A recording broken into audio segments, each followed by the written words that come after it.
Brought to you by Agilus Diagnostics.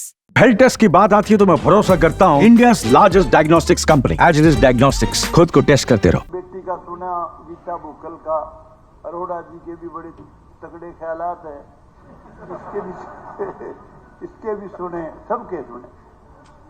अध्यक्ष महोदय, तन्ने तो बेटी ये सर आदमी छूटे ना छोड़ दिए थे। मैं तो यूं कहूं बेटी इसने ना छोड़ी है, तेरे तू बहुत काबिल छोरी है, लेकिन इसके लिए लगी रही है इसने जो है। इसने भाषण बड़ा गजब का था, हर बात कीमती थी। अध्यक्ष महोदय, एक मिनट। अध्यक्ष महोदय, मेरा आशीर्वाद तेरे गले है बेटी, तू ना चिंता कर। वैसे बीच बीच में साथ दिया करो। अध्यक्ष महोदय, अपना देश अनेक साल गुलाम रहा, क्योंकि इस देश में बड़ी खतरनाक बीमारी थी, फूट आपस में, जात पात, ऊंच नीच, भेदभाव, भ्रष्टाचार, एक से एक गद्दार आदमी ने लगा हुआ था इस देश में। उन्होंने इस देश को गुलाम बना दिया। अध्यक्ष महोदय, खैर चलो, अभी कुछ दिन से, एक मिनट, मेरा वाली बात बेटी छोड़ो, एक बात सिर्फ पहले तो इनका जवाब दे दूं, इसका अपने अरोड़ा जी का। अरोड़ा जी, मैंने ये नहीं कहा अध्यक्ष महोदय, अरोड़ा जी का जवाब मुख्यमंत्री जी के बीसीबी नहीं जी, मेरा नाम लिया, मेरा नाम लिया, आप विचार रखो। कोटेड मी, ठीक है, आप अपने विचार। मैं बीसीबी के रिजर्वेशन के खिलाफ नहीं हूं, बिल्कुल। आप देखिए, मैं ओबीसी के रिजर्वेशन के खिलाफ नहीं हूं। इस देश का चलन हो गया।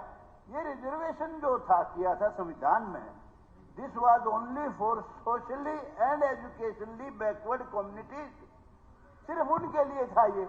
लेकिन एक होड़ लगी, हर आदमी ये कहता है मैं तो ओबीसी में आऊंगा। हमारी जितनी कौमी, पटेलों ने अपना आपने देखा गुजरात में बड़ा जबरदस्त एजिटेशन चला, मराठा भाई अब भी एजिटेशन चालू है, हमारे जाट भाइयों ने किया, अनेक कम्युनिटी जो बड़ी बड़ी कम्युनिटी थी, सब ने रिजर्वेशन की लड़ाई लड़ी है। एक चलन चल पड़ा इस देश में कि भाई हम तो सारे बैकवर्ड बनेंगे। हर आदमी के दिमाग में ये है कि ये जो इनकी खोर में गरीब आदमी का जो थोड़ा बहुत दाना पानी गिरा, इसने भी चल लूं मैं। एक्चुअली मेरा कहना तो केवल ये था, ये बात थी सिर्फ रिजर्वेशन की, किसमें? म्युनिसिपल कमेटी में, कॉरपोरेशन में, इन्हीं में थी सिर्फ। जो कम्युनिटी इतनी ताकत रखती हैं, दूसरे की भी वोट छीन के डाल दें, उनको इसमें कम से कम रिजर्वेशन की लोड़ नहीं है। मेरा कहना ये था सिर्फ, जो शांति करो, जो कम्युनिटी, जो सुनो, जो कम्युनिटी भाई किसी घर इस तरह किसी जाति का नाम नहीं लेना है, किसी जाति का नाम नहीं लेना। अध्यक्ष महोदय, देखिए, मैं देख रहा हूं कई दिन से, ये बात सही है कि आरक्षण मैं देख रहा हूं, विषय में ये आती है बातें, कई जाति दिन से का मैं नाम देख नहीं रहा हूं। लेना सुनो, किसी ने बहुत खून जलता है।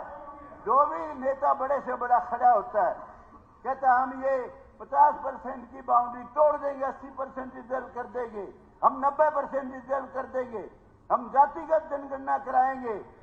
अरे भले आदमी, इतने साल राज किया तुमने, जब क्यों नहीं कराई जातिगत जनगणना? जब तो तुम मौज कर रहे थे, सोच रहे थे ये तो सारी जिंदगी हमने राज करना है। और एक बात कहता हूं अध्यक्ष महोदय, मुख्यमंत्री जी ने बहुत गजब का काम किया है। ये जो HKRN के, इनको पूरी सुरक्षा दे दी, और इन्होंने कॉलेज लेक्चरर्स को पूरी सुविधा दे दी।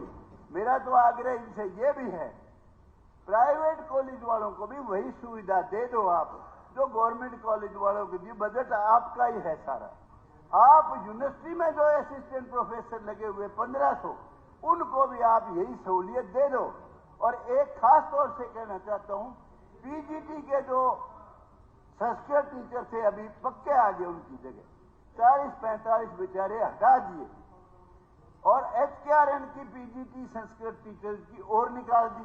पहले उनको एडजस्ट कर दो, बेचारे जो एक साल से लगे हुए थे। कुछ जो कमी पेशियां हैं वो दूर करो, लेकिन अब आपकी मंशा, इरादा कहीं गलत नहीं है। बहुत गजब का इरादा है। और एक बात और बता दूं, किसी को गलतफहमी नहीं रहनी चाहिए। हालांकि ये चलन बहुत पुराना चल रहा है। हरियाणा में सारी नौकरियां, सारी ही, मैं भी शामिल था, हम भी उड़ा साहब पे पर्ची ले जाया करते, पता नहीं किस किस पे लेके गए हैं। इन पे क्यों सारे ही करते थे, बीजेपी वाले भी करते थे सरकार जब बनी सीर में। ये तो खट्टर साहब ने पहली बार एक बहुत ही गजब का फैसला किया है, पढ़ना सिखा दिया लोगों को। मेरा कहना ये है कि ये जो सिस्टम शुरू किया है, ये बहुत अच्छा सिस्टम, आपने संभाल लिया इसको। और ये पुरानी बातें अगर याद करेंगे तो इनको एक सेकंड खत्म करता हूं, तो इनको बहुत पुरानी बातें याद करेंगे। गलतियां की हैं, हो जाती हैं गलती सबसे राज करते वक्त। लेकिन एक बात बता देता हूं, लोग तरस गए थे हरियाणा में इस बात के लिए कि सबको सबका हक कब मिलेगा। नायब सैनी सबको सबका हक दे देना, दावे से कहता हूं, गारंटी से कहता हूं, चौथी बार रिपीट करेगा।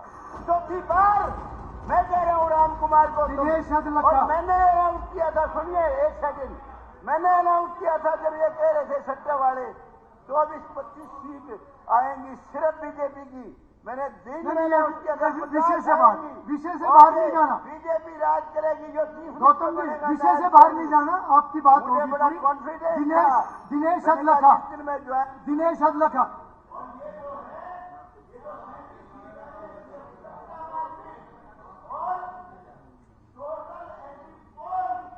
नहीं ये गौतम जी बस ये विषय है। अध्यक्ष महोदय जी, मैं आपके माध्यम से मुख्यमंत्री जी कहता हूं, राम कुमार गौतम जी का हक दे दो, तो खराब हो जाएगा।